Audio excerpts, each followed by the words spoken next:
કાપોદ્રામાં એક રત્ન કલાકાર તરીકે કામ કરીને પરિવારને આર્થિક રીતે મદદ કરતા એક 17 વર્ષીય સગીર અને 4 બહેનોના એકના એક ભાઈની એક નશેડીએ રસ્તા પર ચપ્પુના ઘા મારીને હત્યા કરી છે. નશેડીએ નશો કરવા મૃતક સગીર પાસે પૈસા માંગ્યા હતા, પરંતુ તેની પાસે માત્ર 10 રૂપિયા જોવાથી આપવાનો ઇનકાર કર્યો હતો. આ નશાખોર આટલેથી ન અટક્યો હતો. તેણે આગળ જઈ રિક્ષા ચાલકને પણ ક્યાંક મૂકી જવા જણાવ્યું હતું, પરંતુ રિક્ષા ચાલકે ઇનકાર કરતા તેને પણ ચપ્પુના ઘા મારી દીધા હતા. હાલ રિક્ષા ચાલક પણ સારવાર હેઠળ છે. હાલ તો દાનવ બનેલા આરોપી પ્રભુની તથા ચપ્પુ આપનારની પોલીસે ધરપકડ કરી છે. આ ઘટનાને પગલે સમગ્ર વિસ્તારમાં ભારેલા અગ્નિ જેવી સ્થિતિ ઊભી થઈ હતી. લોકોમાં પણ આક્રોશ ફેલાયો હતો. મૃતક પરેશના પિતા અરવિંદભાઈએ રડતા રડતા બે હાથ જોડી ન્યાય અપાવવા અપીલ કરી હતી. સ્પેશિયલ ઇન્વેસ્ટિગેશન ટીમ બનાવી 15 દિવસમાં ચાર્જશીટ કરશે તેમ જણાવ્યું હતું. ભારત સરકારના વિદેશ મંત્રી ડોક્ટર એસ જયશંકર નર્મદા જિલ્લાની 2 દિવસીય મુલાકાતે પધાર્યા છે. પ્રથમ દિવસે તેમણે MPLADS અંતર્ગત દત્તક લીધેલા ગામો પૈકી તિલકવાડા તાલુકાના વ્યાવધર અને અગર ગામ, ગરુડેશ્વર તાલુકાના આમદલા અને જેતપુર ગામની મુલાકાત લીધી હતી, જ્યાં તેમણે health and wellness centre, ambulance, સક્ષમ સ્માર્ટ આંગણવાડી અને પ્રાથમિક શાળાના સ્માર્ટ ક્લાસરૂમ અને કોમ્પ્યુટર લેબનું લોકાર્પણ કર્યું હતું. આ ઉપરાંત તેમણે જવાહર નવોદય વિદ્યાલય કેવડિયા કોલોનીના ટ્રાન્સપોર્ટ વ્હીકલને લીલી ઝંડી આપી પ્રસ્થાન કરાવ્યું હતું. આજે બીજા દિવસે તેમણે રાજપીપળામાં છોટુભાઈ પુરાણી વ્યાયામ મહાવિદ્યાલયની મુલાકાત લીધી હતી. આ દરમિયાન તેમણે પોતાની ગ્રાન્ટમાંથી નવનિર્મિત જિમ્નેશિયમ હોલનું લોકાર્પણ કર્યું. સાથે જ વિવિધ રમતના સાધનોનું પણ લોકાર્પણ કર્યું. જે બાદ તેમણે લાજરસ ગામની મુલાકાત લીધી, જ્યાં તેમણે સ્માર્ટ આંગણવાડી અને પ્રાથમિક શાળાના સ્માર્ટ ક્લાસરૂમનું લોકાર્પણ કર્યું હતું. નાગાલેન્ડથી લાયસન્સ મેળવવાનું રેકેટ હવે ગંભીર સ્વરૂપ લઈ રહ્યું છે. Gujarat ATS, Surat crime branch, Surendranagar SOG સહિત અનેક તપાસ એજન્સીઓ હાલ આ કૌભાંડની તપાસ કરી રહી છે. હવે ઓલપાડથી 3 વખત ચૂંટાયેલા ધારાસભ્ય અને હાલ રાજ્યકક્ષાના મંત્રી મુકેશ પટેલના પુત્ર પાસે પણ નાગાલેન્ડથી ઇસ્યુ થયેલું વેપન લાયસન્સ સામે આવ્યું છે. એટલું જ નહીં, આ લાયસન્સને મંત્રી પુત્રએ સુરતના પોલીસ ચોપડે નોંધાવી પણ દીધું છે. ઉલ્લેખનીય છે કે આ રેકેટમાં અત્યાર સુધીમાં ગુજરાત ATSએ 23 આરોપીની ધરપકડ કરી છે. ત્યારે મંત્રી પુત્રની ધરપકડ થશે કે કેમ તેને લઈને સવાલો ઉઠી રહ્યા છે. મૂળ ઓલપાડના રહેવાસી અને હાલ રાજ્યમંત્રી મુકેશ પટેલના પુત્ર વિશાલ પટેલે વર્ષ 2022માં નાગાલેન્ડથી ઓલ ઇન્ડિયા આર્મ્સ લાયસન્સ મેળવ્યું હતું. સુરત શહેર પોલીસે એના સંબંધમાં આખી પ્રક્રિયા અનુસાર નાગાલેન્ડ પોલીસ પાસેથી NOC માંગી હતી. સલમાન ખાનને ઘરમાં ઘૂસી મારી નાખવાની ધમકી આપવાના મામલામાં તપાસ વડોદરા સુધી પહોંચી છે. વાઘોડિયા તાલુકાના રવાલ ગામના યુવકે આ મેસેજ કર્યો હોવાનું બહાર આવ્યું છે. જો કે મુંબઈ પોલીસે દોડી આવી હતી અને પૂછપરછ કરી હતી, જેમાં પ્રાથમિક તપાસમાં આ યુવક માનસિક રીતે સ્વસ્થ હોવાનું બહાર આવ્યું છે.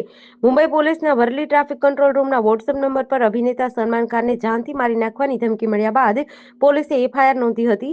આ મેસેજમાં અભિનેતાને તેના ઘરે મારી નાખવાની અને તેના વાહનમાં બોમ્બ લગાવવાની ધમકી આપી હતી. તપાસકર્તાઓએ ધમકીભર્યો મેસેજ મોકલનાર ગુજરાતના વડોદરા નજીકના રવાલ ગામના 26 વર્ષીય યુવકને શોધ્યો હતો. માનસિક અસ્થિર અને સારવાર લેતી વ્યક્તિને 2-3 દિવસમાં વરલી પોલીસ સમક્ષ હાજર થવા નોટિસ ફટકારાઈ છે. સુરતના હજીરા રોરો ફેરી ખાતે ફરી એક વખત વિદેશી દારૂની હેરાફેરી કરવામાં આવી હતી. હજીરા પોલીસની સર્વેલન્સ ટીમે બાતમીના આધારે દારૂ ભરેલી ટ્રક પકડી પાડી 18 લાખનો મુદ્દામાલ કબજે કર્યો છે. ટ્રકમાં ભરેલા MS સ્ક્રેપની નીચે છુપાવેલ વિદેશી દારૂનો જથ્થો એકંદરે ₹1 લાખથી વધુનો હોવાનું ખુલ્યું છે.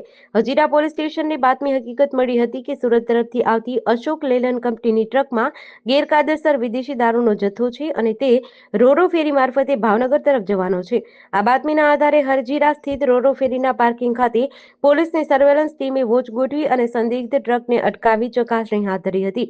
ચકાસણી દરમિયાન ટ્રકમાં MS સ્ક્રેપ ભરાયેલું જોવા મળ્યું હતું, પરંતુ ગુપ્ત રીતે છુપાવેલી વિદેશી દારૂની બોટલો પણ મળી આવી હતી. વાટ એકલવ્ય સ્કૂલમાં એક ગંભીર ઘટના બની છે. ધોરણ 11ના વિદ્યાર્થી પર હોસ્ટેલના વોર્ડન દ્વારા શારીરિક હિંસાનો કેસ નોંધાયો છે. 13 એપ્રિલની રાત્રે 11 વાગ્યાની આસપાસ પરીક્ષાની તૈયારી દરમિયાન વિદ્યાર્થીઓ તેમના રૂમમાં અભ્યાસ કરતા હતા. આ સમયે હોસ્ટેલના વોર્ડન કિરણ રાઠવા રૂમમાં પ્રવેશ્યા. તેમણે કોઈ પૂર્વ ચેતવણી વગર એક વિદ્યાર્થી પર લાકડી વડે હુમલો કર્યો. હુમલાના કારણે વિદ્યાર્થીના શરીર પર ઈજાના નિશાન પડ્યા. બીજા દિવસે સવારે વિદ્યાર્થીઓએ આ ઘટનાની જાણ વાલીને કરી. વાલીઓ તરત જ હોસ્ટેલ પહોંચ્યા અને પોતાના પુત્રની સ્થિતિ જોઈને કવાડ પોલીસ સ્ટેશન ગયા. પોલીસે વોર્ડન કિરણ રાઠવા વિરુદ્ધ ગુનો નોંધી તપાસ શરૂ કરી છે. આ ઘટનાએ શૈક્ષણિક સંસ્થામાં વિદ્યાર્થીઓની સુરક્ષા અંગે સવાલો ઉભા કર્યા છે. વેરાવળ અને સોમનાથ વિસ્તારમાં આજે પાણી વિતરણ વ્યવસ્થા સંપૂર્ણ ખોરવાઈ છે. હિરણ બે ડેમથી વેરાવળ સુધી આવતી મુખ્ય પાણીની લાઇનમાં ભંગાણ થયું છે. વેરાવળ નગરપાલિકા વોટર વર્ક્સ વિભાગના હેડ જેઠાભાઈ સોલંકીએ માહિતી આપી હતી. તેમણે જણાવ્યું કે 15 માર્ચ 2025ના રોજ સવારે 7 વાગ્યે આ ઘટના બની હતી.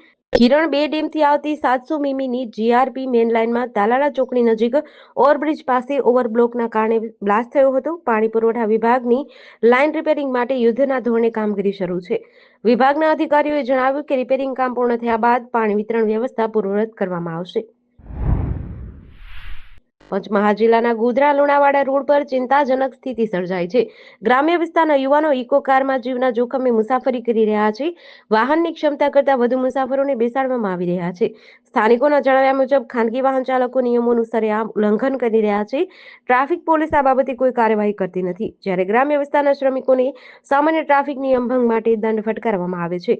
ગોધરા શહેરના ભૂરાવાવ 4 રસ્તા, લાલબાગ બસ સ્ટેન્ડની પાછળ સહિત વિવિધ વિસ્તારોમાં પ્રવૃત્તિઓ ચાલી રહી છે. સ્થાનિક રહેવાસીઓએ ચિંતા વ્યક્ત કરી છે કે જો સમયસર પગલાં લેવામાં નહીં આવે તો મોટી દુર્ઘટના થઈ શકે છે. લોકોની માંગ છે કે ટ્રાફિક વિભાગે તાત્કાલિક ધોરણે આ મામલે કડક કાર્યવાહી કરવી જોઈએ. અમરેલી જિલ્લાના ચલાલા નજીક મોડી રાત્રે ગંભીર અકસ્માત થયો છે. ઉનાથી અમદાવાદ જઈ રહેલી ખાનગી ટ્રાવેલ્સની બસ પૂરપાટ જતી હતી. આ દરમિયાન ચાલકે બસનું સંતુલન ગુમાવતા બસ પલટી ખાઈ ગઈ હતી. અકસ્માતમાં બસમાં સવાર 17 મુસાફરો ઘાયલ થયા છે. તમામ ઘાયલોને સારવાર માટે ચલાલા અને અમરેલીની વિવિધ હોસ્પિટલે ખસેડાયા છે. મુસાફરોએ બસ ચાલક સામે રોષ વ્યક્ત કર્યો છે. ઘટનાને કારણે અનેક મુસાફરો સમયસર અમદાવાદ અને અન્ય સ્થળોએ પહોંચી શક્યા નથી. અકસ્માતની જાણ થતાં સ્થાનિક ધારાસભ્ય જેવી કાકડિયા અને જિલ્લા ભાજપ પ્રમુખ અતુલ કાનાણી સહિતના આગેવાનો ઘટના સ્થળે પહોંચ્યા હતા. તેમણે સ્થાનિક તંત્ર અને ડોક્ટરો સાથે સમીક્ષા કરી જરૂરી સૂચનાઓ આપી હતી. પોલીસે અકસ્માતની તપાસ શરૂ કરી છે અને ગુનો નોંધવાની કાર્યવાહી હાથ ધરી છે. અમદાવાદમાં ગુનાખોરીએ ફરીથી માથું ઉચક્યું હોય તેવું લાગી રહ્યું છે. વસ્ત્રાલમાં હોળીની રાતે તોફાની તત્વોએ મચાવેલ આતંક બાદ અમદાવાદ પોલીસ એલર્ટ થઈ ગઈ હતી અને ગુનેગારો પર સકંજો કસ્યો હતો. પોલીસની લાલાક બાદ પણ ગુનેગારો સુધરવાનું નામ નથી લઈ રહ્યા. શહેરના વિવિધ વિસ્તારમાં તોફાની તત્વોએ તલવાર અને છરીઓ વડે આતંક મચાવતા ચકચાર મચી ગઈ છે.